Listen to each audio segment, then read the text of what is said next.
চাঁদপুরে শিক্ষার্থীদের পিঠে চড়া এক জনপ্রতিনিধির ছবি নিয়ে তোলপাড় সামাজিক যোগাযোগ মাধ্যম।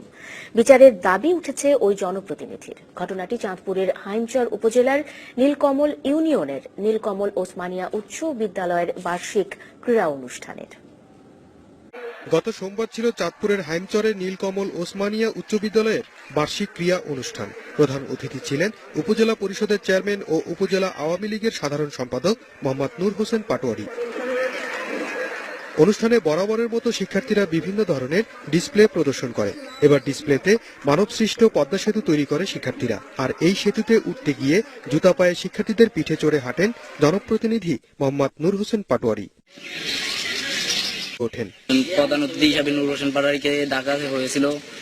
আমাদের স্কাউট এবং বিটির আয়োজন ছিল এবং কি পদ্মা সেতুর আয়োজন ছিল। আমরা পদ্মা সেতু করেছি। পদ্মা সেতুর উপর দিয়ে আমাদের উপজেলা চেয়ারম্যান নূর হোসেন পাটোয়ারি হেঁটে গিয়ে আমাদেরকে সম্মান করে 5,000 টাকা দিয়েছে। আর এই ঘটনার ছবি সামাজিক যোগাযোগ মাধ্যমে ছড়িয়ে পড়েছে, উঠেছে সমালোচনার ঝড়।